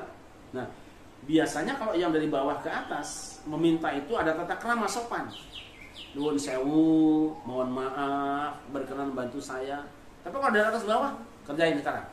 Tunjuk dia, beda. Nah, da'a yad'u, dakwah di situ menggunakan kata da'a. Artinya apa? Seseorang yang merasa berada di bawah menyeru kepada yang dianggap di atas dia supaya melakukan sesuatu. Berarti dakwah itu harus sopan. Itu saja dulu. Beda dengan amar ma'ruf nahi munkar. Amar itu perintah. Perintah itu dari atas ke bawah. Tapi kalau dakwah kita harus tawadhu. Kita merasa tidak lebih hebat dari yang kita ajak bicara. Ayo kita sama-sama untuk melakukan ini. Itu dakwah. Kalau amar perintah, kerjakan. Sholat loh, amar. Itu bedanya. Bawa kemana? Ila sabili rabbik, menuju jalan Tuhanmu. Dengan apa? Bil hikmah. Jadi hikmah itu macam-macam lah. Tapi intinya hikmah itu adalah berdakwahlah sesuai dengan dunia yang kau hadapi. Berdakwahlah sesuaikan dengan orang yang kamu ajak bicara. Di sini butuh pembagian tugas nanti. Ada komunitas yang mungkin karena setiap hari kerjanya capek, stres, ngajinya pasti dia pengen yang bisa menghilangkan stres, guyon-guyon dikit. Nah itu betah dia. Nah kalau orang sudah kerja keras, capek, diceramain, di marah-marahin, ini neraka ini, dia akan bilang, wah capek kok diomel-omelis, bali ya wis. Nah aja. Hikmah. Anak kecil hikmah, nggak usah banyak bicara, beliin permen aja. Nah ngaji tak kasih permen. Mau dia belum mukallaf ini, gitu loh. Dan biasanya kalau ibu-ibu tuh pengajian tuh senangnya kalau ada arisan. Nah itu hikmah juga sebetulnya. Mula-mula datang karena arisannya, tapi jangan selamanya. Arisan bubar, ngajinya bubar juga. Sekarang ada lagi kan hikmah apa? Musim ontel, ya pakai ontel, itu juga bagian dari hikmah. Walaupun Mbak Roso hanya beli sepeda yang murah 1 juta misalnya itu kan, tapi kan hikmah sudah bisa berdakwah dengan ontel. Selesai ontel kita buka bersama di pinggir kali dan itu kita lakukan terus sholat berjamaah kan. Nah yang kedua, wal mau'izatul hasanah, nasihat yang baik. Nasihat yang baik itu yang sing kenek mari wonge, disentuh dengan keseharian dia, dengan bahasa yang kalau dia mendengar tuh enak gitu. Kemudian baru yang ketiga, wajadilhum, berdebat. Boleh debat, adu argumentasi, tetapi juga tetap billati hiya ahsan. Yang debatnya itu yang terbaik, bukan baik loh ya, ahsan, yang terbaik. Saking orang itu bandel gitu kan, didakwai susah banget, diomongin susah banget, punya argumen, debatlah. Tapi tetap berdebat pun billati hiya ahsan, yang terbaik, bukan yang baik. Bil hasan bukan, billati hiya ahsan, terbaik, bukan baik, terbaik. Ini. Nah, nanti kalau sudah kerangka ini selesai, baru kita akan bertemu dengan ayat yang sering saya sampaikan. Wa auha rabbuka ilan nahli an ittakhidhi minal jibali buyutan wa minasy syajari wa mimma ya'rishun thumma kuli min kulli thamarati fasluki subula rabbiki dzula yakhruju min butuniha syarabun mukhtalifun alwanuh. Itu ya. Tuhanmu telah mewahyukan pada lebah. Jadi kita mau wahyu. Lebah itu dari perutnya apa? Keluar macam-macam minuman, tapi fihi syifaa'un linnas. Di dalam keragaman minuman tadi ada obat untuk penyembuh kehidupan manusia, tubuh manusia. Madu itu ada yang manis, ada yang pahit, ada yang asam, ada yang kental, ada yang encer, ada yang pekat, ada yang hitam, ada yang merah, ada yang putih. Seperti itu juga ayat Al-Quran. Ayat Al-Quran itu ada yang keras, ada yang lunak, ada yang nyindir, dan itu kemudian dikonsumsi oleh tawon-tawon dai. Dai itu tawon loh. Dai itu penceramah itu tawon. Ada yang ngambilnya ayat yang pahit, ada yang ambil ayat manis, ada yang asem. Kalau yang pahit nanti dikit-dikit takbir, nggak ada tasbihnya pisan, nggak apa-apa, nggak apa-apa. Tapi biasanya kalau yang kebanyakan pahit nggak pada suka orangnya, pasti jarang yang suka. Tapi jangan disalahkan, nyatanya ada kok ayat pahitnya, dikit-dikit neraka, kamu kafir, celaka kamu kalau tidak. Ya memang bisanya seperti itu, ya ada seperti itu. Kemudian ada juga yang madunya yang manis, enak ngaji itu guyon terus. Ada guyonnya, ada apa-apa. Tapi ada juga yang asem, nyindir mulu. Kalau ngajian tuh nyindir. Kadang-kadang nyindirnya ya seperti serius tapi nyindir gitu loh. Atau kayak guyon tapi nyindir. Nah itu madu asem. Tidak apa-apa, itu harus ada semua. Dan itu kan masing-masing nanti ada yang konsumsi. Kalau orang lagi udah asam lambung, masuk minumnya madu yang asam, ya nambah toh. Kalau orang yang hidupnya udah pahit terus, masuk minumnya madu pahit juga gitu. Nah, tapi di dalam yang manis, yang pahit, yang asam itu fihi syifaa'un linnas, ada daya penyembuh bagi umat manusia. Jadi si dai itu benar-benar punya keinginan menyembuhkan penyakit masyarakat. Sudah, tukang madu jangan ribut dah. Jangan ribut. Yang kita waspadai adalah madu oplosan. Ayat Quran yang dicampur dengan kepentingan politik itu oplosan. Itu bahaya sekali itu. Yang kita waspadai adalah madu bikinan. Mau air tape kok dibikin madu, itu membahayakan orang. nasihati orang, ngasih pengajian ke orang, ketika selesai ngaji orangnya bukannya baik, malah tambah jadi jelek, jadi beringas, jadi kasar. Ini bukan madu pasti yang minumnya, ini pasti ya apa ya? Ya itu tadi. Dan ada juga yang katanya madu ternak itu nggak semuanya bersih juga. Saya tahu dari sebagian orang yang pernah kerja di tempat madu ternak itu katanya tiap pagi disemprotin, disiramin air gula, air kelapa dan lain sebagainya. Loh, makanya saya tidak mau ngambil madu atau beli madu kecuali saya tahu yang ngambilnya siapa dan dari mana, jujur orangnya apa tidak. Begitu kita agama juga, jangan sembarangan ambil agama dari orang, dari Google, dari itu dan ini. Itu jangan-jangan itu agamanya oplosan juga, kan bahaya nantinya. Lebih baik kita ngaji kepada orang yang benar-benar jelas pengambilan madunya dari mana, dan dia bisa kita tanya mana madunya aslinya, buktinya mana. Karena kita harus bertemu dengan mereka. Jadi keragaman soal itu silakan, tidak usah saling mencela. Tetapi ketika ada kebijakan satu daerah bahwa daerah ini adalah modelnya ini, tipenya ini, Pak Kakis mengatakan dilakukan, maka yang lain harus mengikuti. Karena apa? Karena daerah Deso Mowocoro, kita jangan sampai membuat cara sendiri yang kemudian sajian itu tidak bisa dinikmati. Demikian Pak Kakis, terima kasih, mohon maaf, mudah-mudahan panjenengan sehat selalu. Semoga.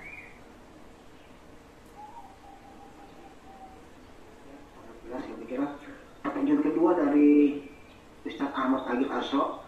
Assalamualaikum Abi, izin bertanya, bagaimanakah prosesnya Adam ke bumi yang biasa jika jannah itu memang sudah di bumi, walaupun di tempat yang istimewa, apakah diusir dalam artian migrasi pindah benua seperti itu? Di dalam Al-Quran itu ada ihbitu, qulnah bitu ba'dukum li ba'din adu. Hubut, ihbit itu asal maknanya. Asal maknanya hubut itu jatuh. Di dalam peristiwa Adam dan Hawa ini ada dua kata. Satu, fakhruj minha. Oh. Jadi iblis kan fakhruj minha. Ini artinya keluarlah.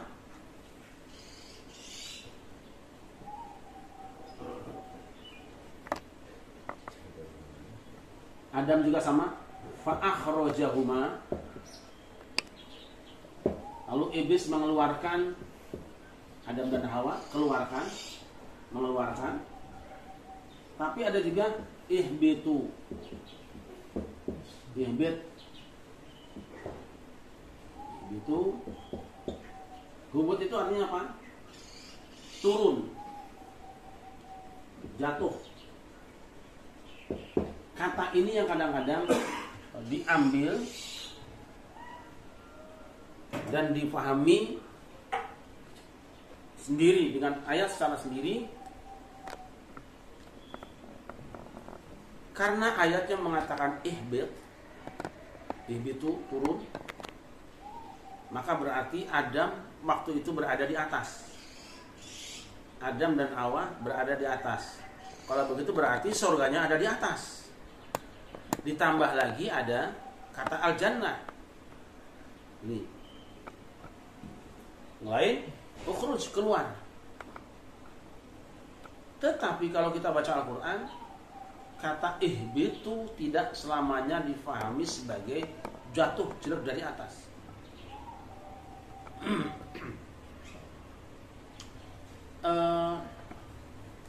Misalnya di dalam Al-Baqarah Allah mengatakan,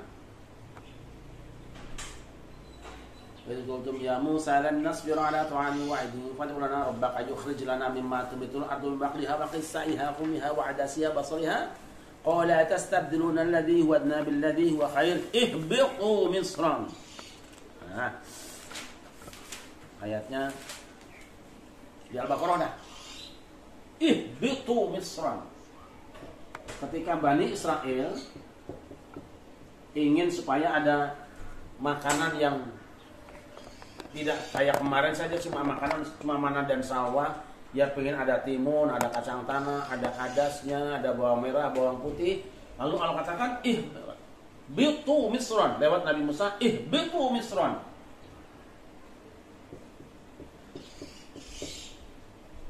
Masuk jatuhlah ke kota, bukan. kata ihbitu di sini artinya apa? Ukhruju atau min hadhil qaryah ila Mesir. Ihbitu artinya apa? Masuk ya, masuk. Jadi ya keluar dari sini masuk ke kota. Betul. Ihbitu ini bukan jatuh, karena Nabi Musa tidak jatuh dari langit. Dia hanya pindah dari satu tempat ke tempat yang lain.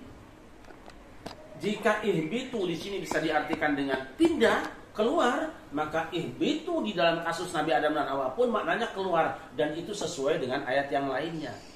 Fa akhrajahuma. Maka setan mengeluarkan keduanya dari dalam al-jannah. Nah, seperti itu. Nanti para ulama banyak argumen masing-masing yang saling mendukung. Di antaranya bahwa katanya kalau al-jannah dalam kisah Adam itu pakai al, itu makrifat menunjukkan kepada surga tempat khusus, bukan jannah secara umum.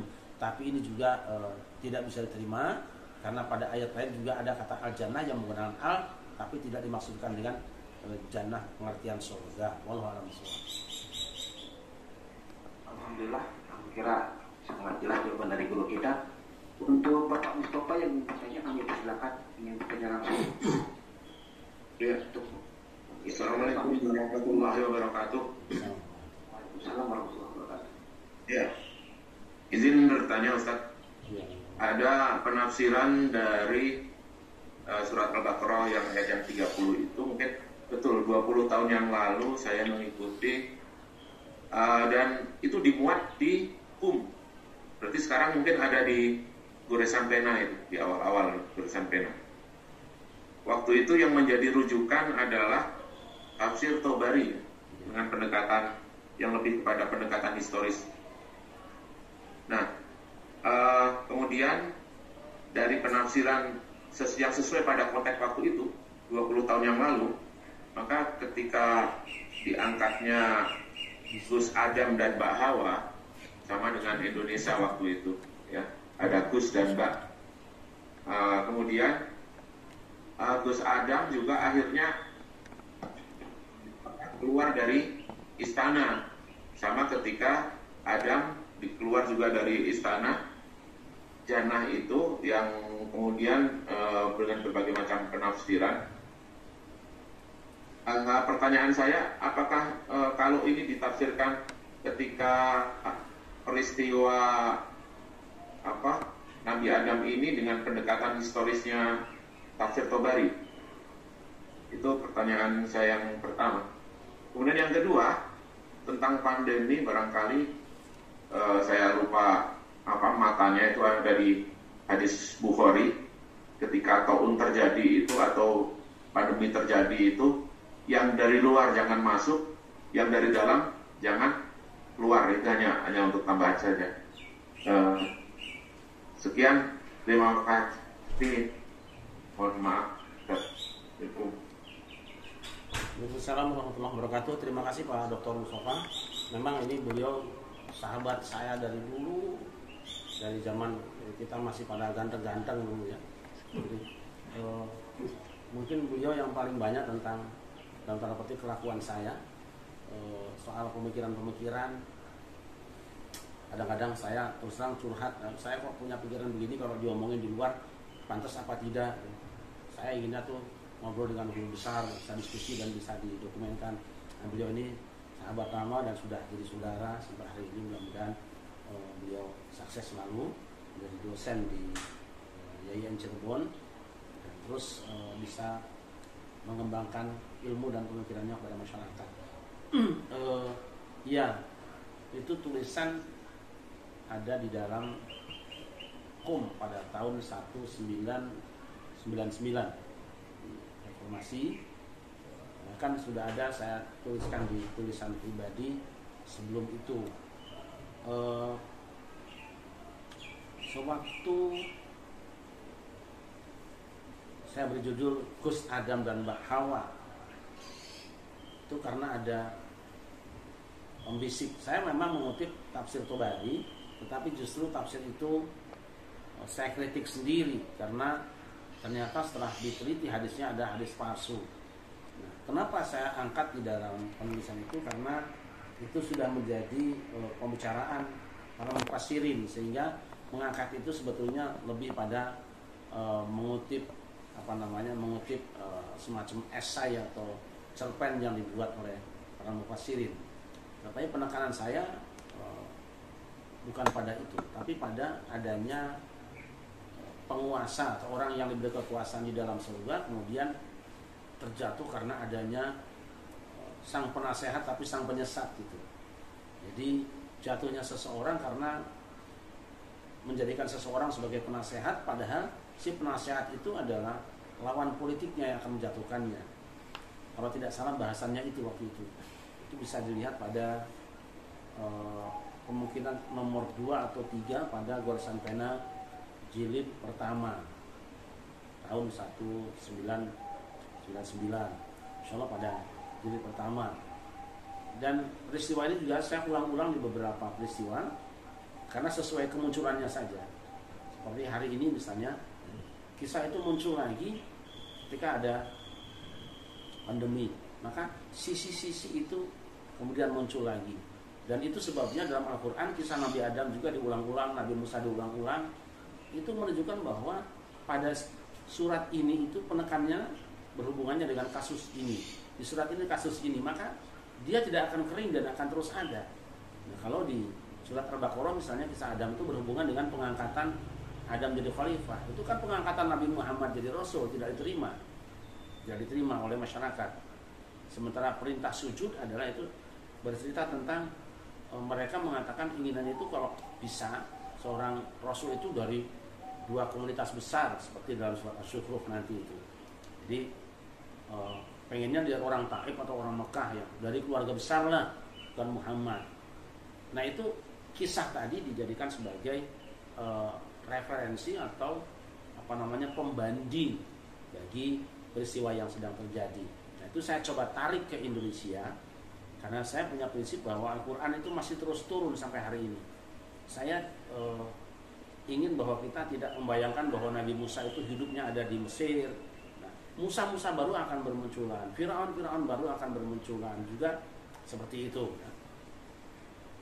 Dan alhamdulillah sebahagian dari perenungan kita terhadap Quran ada sejumlah ayat yang kejadiannya persis benar, sehingga ketika ada peristiwa saya dengan mudah mengatakan shadaqallahul azim, alangkah indahnya dan kita tidak kemudian menjadi salah sikap. Ya seperti itu. Saya mengutip At-Tabari, tapi di At-Tabari itu saya jadikan hanya sebagai kutipan opini umum yang bukan menjadi ukuran kebenaran, tapi opini itu sudah sedemikian merata sehingga saya kutip, sehingga nanti orang yang membacanya akan mudah merasakan belum selesai kita menulis, maksudnya sudah tahu. Dan itu keinginan saya ketika baca Quran, tidak usah selesai bercerita, baru dibuka orang sudah tahu, wah ini kesana, tujuannya si Anu, orang paham. Allah alam bisawab. Selamat datang Gus Yayan dari Solo, ketua pada Suka Jawa Tengah, ada Putu lain sebagainya juga. Maaf karena saya tidak bisa melihat semua karena terbatasnya. Silakan Mas Anas. Dari kita sangat jelas. Bagi Ustaz Muhammad Dahlan, silakan bertanya langsung. Buka aja dikit. Ya, terima kasih. Assalamualaikum Abi. Assalamualaikum warahmatullahi wabarakatuh. Mau bertanya? Ya silakan. Assalamualaikum. Waalaikumsalam.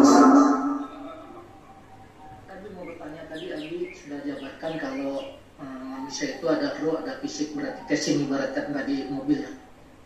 Pertanyaan saya gini Abi, kalau ada manusia yang lahir cacat Abi, kan kadang-kadang kita bisa lihat tuh ada orang lahir cacat dari lahir itu. Apakah itu memang bawaan orang tua atau memang kebetulan ruh yang diberikan ke bayi itu memang Allah kasih sudah cacat Abi? Terima kasih Abi. Wassalamualaikum warahmatullahi wabarakatuh. Harus dibedakan antara ruh dengan hayat. Kita dulu pernah mengenal namanya ilmu hayat yang berhubungan dengan hayawan. Ruh itu membawa kesadaran. Hayat itu sel fisik. Jadi berbeda. Mungkin kita berpikir kalau orang yang tidak punya kaki, kemudian berarti rohnya juga tidak ada kakinya. Bukan seperti itu. Roh tetap utuh, dia ada dalam dirinya. Yang kurang itu hanya fisiknya. Bahkan kita juga bisa menyaksikan orang-orang yang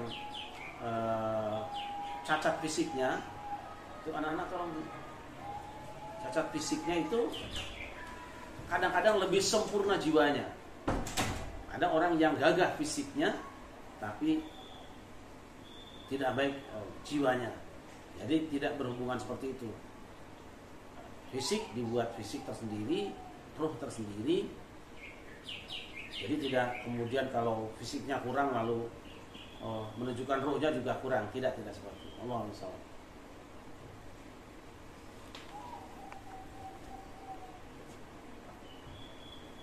Selamat tahap. Guru kita.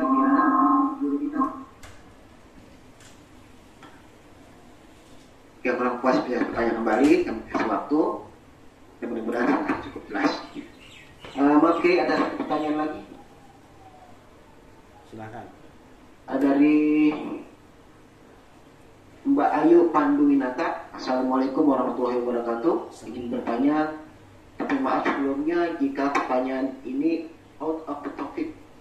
Daerah saat ini beberapa kaum muda bisa kita lihat mulai digerus dan ikut berkiblat pada gaya hidup budaya barat.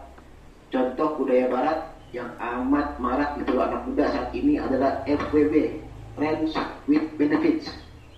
Atau sederhananya bisa kita maknai melakukan berhubungan seks di luar pernikahan.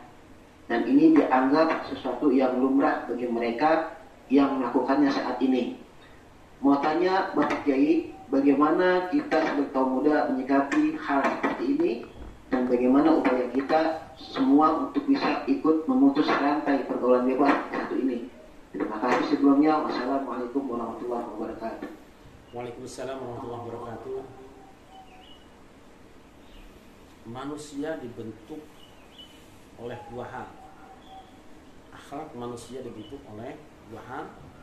Yang pertama yang bersifat gharizi, yang kedua bersifat muktasab. Begitu kata Imam Al-Ghazali. Yang dimaksud dengan gharizi adalah perilaku yang netes dari orang tuanya, pembawaan biasa dari orang tua. Sedangkan muktasab adalah perilaku yang dibentuk oleh ikhtiar setelah dia lahir. Nah, itu seperti itu. Maka supaya kita punya generasi yang baik, upaya pertama adalah bagaimana orang tua juga menjadi manusia yang baik dulu. Dan baru yang kedua, ketika kita menginginkan kebaikan pada anak, maka kita harus berusaha untuk membuat sarana-sarana, jurus-jurus yang memungkinkan kebaikan itu akan diikuti oleh anak-anak. Mereka menjadi seperti itu karena jiwanya dirangsang, digoda dan dipertontonkan kepada mereka seolah-olah apa yang mereka lakukan itu indah. Membalik yang buruk menjadi indah itu gampang. Nggak gampang. Sebagaimana membalik yang indah menjadi buruk juga tidak gampang. Maka yang harus diusahakan adalah kita memahami cara mengolah jiwa orang. Ini kita punya mata, punya telinga, punya mulut, punya kaki, punya tangan. Ketika manusia dikonsentrasikan pada sesuatu, maka konsentrasi pada yang lain akan berkurang. Ma ja'alallah lirajulin min qalbayni fi jawfihi. Allah tidak menciptakan dua hati dalam satu rongga tubuh. Satu hati. Ketika hati itu dilemparkan ke sini, maka dia akan meninggalkan yang ini. Dia akan lepaskan yang ini. Sebaliknya ketika lempar ke sini, maka dia akan mengurangi porsi di sini. Karena itu maka kita harus belajar mengolah hati dan rasa orang. Berhubungan dengan hobi. Kita sering menyalahkan. Oh, ini gara-gara handphone. Tidak. Bukan gara-gara handphone. Yang lebih tepat adalah bahwa engkau tidak bisa menciptakan sesuatu yang lebih menarik daripada handphone. itu aja. Itu anak-anak tidak dikasih tahu. Sekarang supaya anak-anak itu tidak, ambil contoh aja ya. Ketika ada pertunjukan di Jakarta, kebetulan kami menemani teman-teman Nasidaria. Ada 4 grup band. Nasidaria belum tampil, baru siap-siap. Wah, ramai sekali. Lalu batin saya mengatakan, waduh, jangan-jangan nanti Nasidaria tidak ada penontonnya. Saya berdoa lah, ya Allah, mudah-mudahan ada orang yang bisa nonton di sini supaya saudara saya ini tidak dipermalukan. Rupanya dugaan saya salah. Begitu Nasidaria bunyi, itu band kosong semua, pindah semua ke sini. Kenapa coba? Rupanya Nasidaria lebih mereka sukai daripada grup band yang ada. Dari mana tandanya? Saya tahu mereka suka.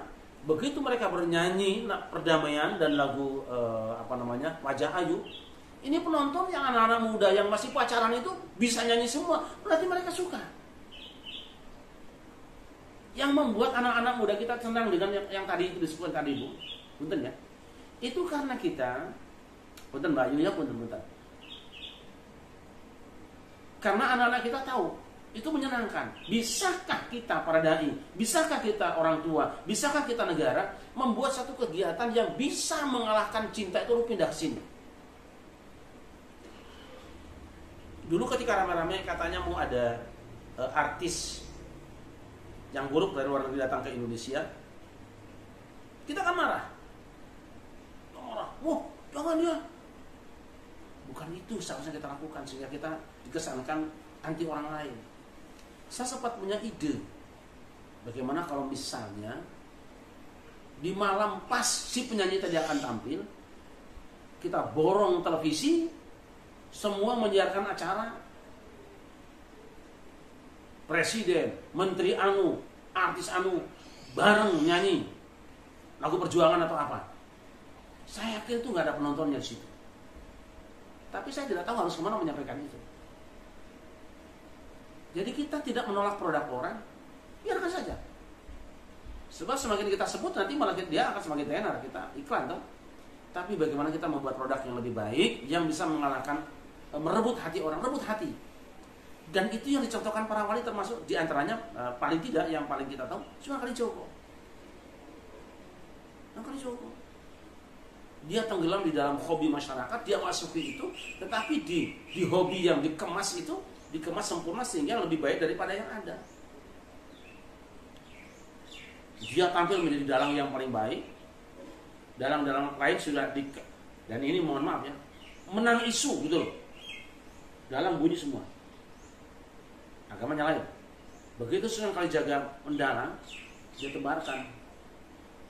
Wah, di situ ada wayang sing hebat yang luar biasa itu. Sopo anu dalangi, anu Said dan Said. Dia bikin jurus. Datang orang bawa minuman keras. Kamu tidak bisa masuk di sini. Kalau nonton wayang ini tidak boleh mabuk. Kalau mabuk kamu nanti ketemper. Ini sekti loh. Buang minumannya. Yang lagi bawa perempuan. Ini tidak boleh. Mau limo gak iso nonton ini. Nek nonton ini nanti kamu dipermalukan.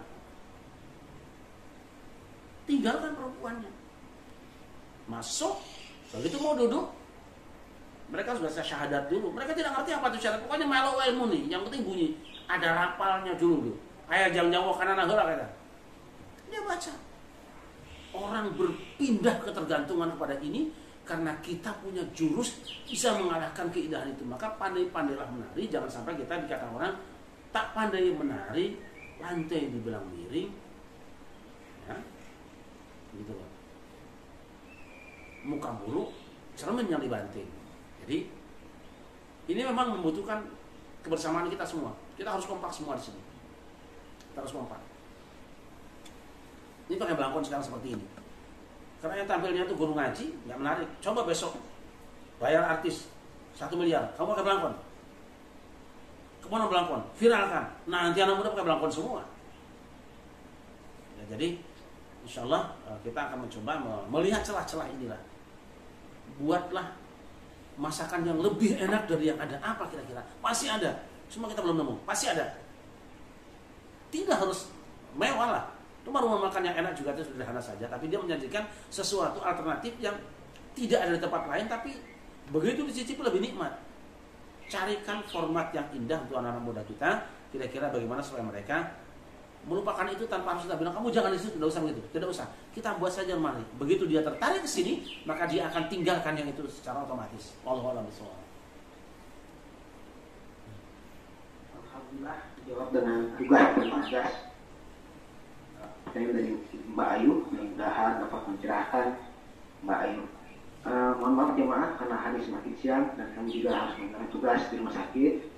Jadi kami akhiri saja pengajian ini dan dipimpin oleh guru kita dengan doa. Silakan Pak Kiai. Sebelumnya saya mohon kebersamaan kita. Ada beberapa YouTube yang teman-teman kami buat, dibantu subscribe-nya, komentarnya, like-nya dan share supaya saya dapat banyak pahala dan panjenengan juga kebagian juga di situ.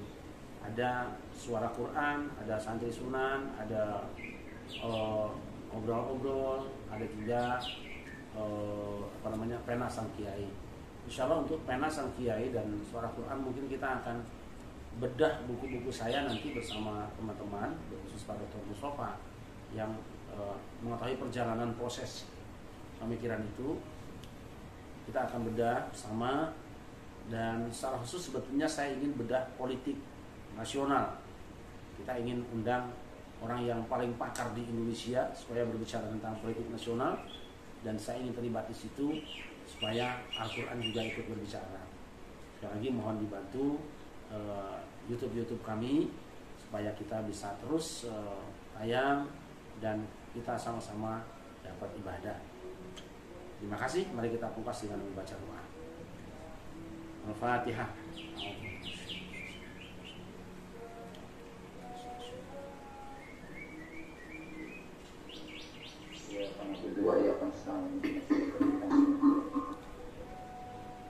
Allahumma shalli ala sayyidina Muhammad wa ala sayyidina Muhammad sayyidil awwalin wal akhirin.